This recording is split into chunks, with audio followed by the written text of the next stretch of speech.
26ویں آئینی ترمیم کے تحت چیف جسٹس آف پاکستان کی تقرری 12 رکنی پارلیمانی کمیٹی کرے گی۔ پارلیمانی کمیٹی میں قومی اسمبلی کے 8 اور سینٹ کے 4 ارکان شامل ہوں گے۔ چیف جسٹس کے عہدے کی مدت 3 سال مقرر، جبکہ ریٹائرمنٹ کی عمر 65 برس برقرار رکھی گئی ہے۔ 27 نکاتی 26ویں آئینی ترمیم میں حکومت کی 22 اور جے یو آئی کی تجویز کردہ 5 شقیں ہیں۔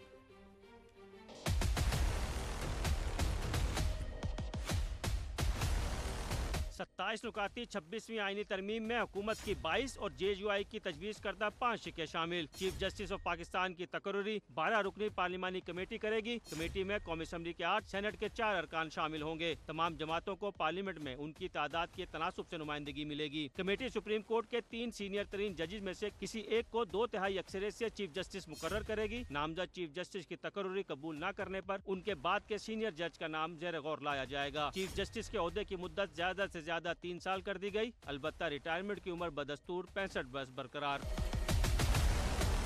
نئے آرٹیکل 191(a) کے تحت سپریم کورٹ میں آئینی بینچ بنے گا۔ ججز میں ممکنہ حد تک تمام صوبوں کو برابر کی نمائندگی دی جائے گی۔ ججز کی تعداد جوڈیشل کمیشن مقرر کرے گا۔ آئینی بینچ کے 3 سینئر ترین جج سماعت کے لیے بینچ تشکیل دیں گے۔ از خود نوٹسز، صدارتی ریفرنس سمیت آئینی امور اور اپیلوں کی سماعت صرف 5 رکنی آئینی بینچ ہی کرے گا۔ سپریم کورٹ میں زیر التوا متعلقہ کیسز خود بخود آئینی بینچ کو منتقل ہو جائیں گے۔ ہائی کورٹس میں بھی آئینی بینچ قائم کرنے کے لیے نیا آرٹیکل 202(a) متعارف، جبکہ ہائی کورٹس کے بینچ کی تشکیل متعلقہ صوبائی اسمبلی کی قانون سازی سے مشروط ہے۔ ہائی کورٹ کو سو موٹو نوٹس لینے کا اختیار نہیں ہوگا۔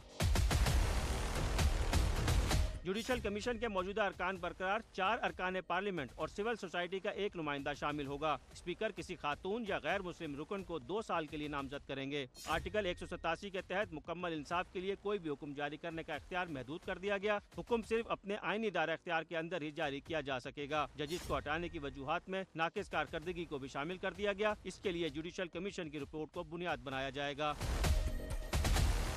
چیف الیکشن کمشنر اور ارکان الیکشن کمیشن مدت مکمل ہونے کے باوجود نئے کمشنر یا ارکان کی نئی تقرری تک کام کرتے رہیں گے۔ کوئی آئینی عہدیدار کسی دوسرے آئینی عہدیدار سے حلف لینے سے انکار کرے تو چیف جسٹس آف پاکستان یا چیف جسٹس ہائی کورٹ حلف لینے کے لیے کسی کو نامزد کر سکتے ہیں۔ وفاقی شرعی عدالت کا 5 سال کا تجربہ رکھنے والا جج بھی سپریم کورٹ کا جج بننے کا اہل ہوگا۔ وفاقی شرعی عدالت کا فیصلہ اپیل کی صورت میں صرف 1 سال تک معطل رہ سکے گا۔ کوئی معاملہ اسلامی نظریاتی کونسل کو بھیجنے کے لیے صوبائی اسمبلی کے ارکان کی تعداد 40% سے کم کر کے 25% کر دی گئی۔ صاف، صحت مندانہ، پائیدار ماحول بنیادی حق قرار دے دیا گیا ہے۔